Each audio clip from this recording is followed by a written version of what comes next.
పాపలా కాచినవయా, చంటి పాపను మోసినట్టు మోసినవయా. చేతి నీడలో దాచినవయా, తోడుగా మా ముందరి నడచినవయా.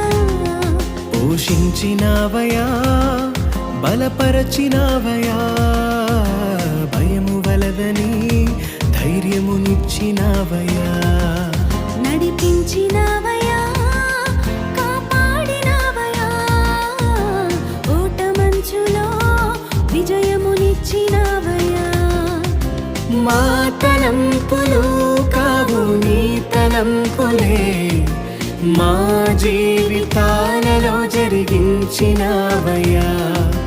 మా ఊహలే కాదు నీ ప్రణాళిక.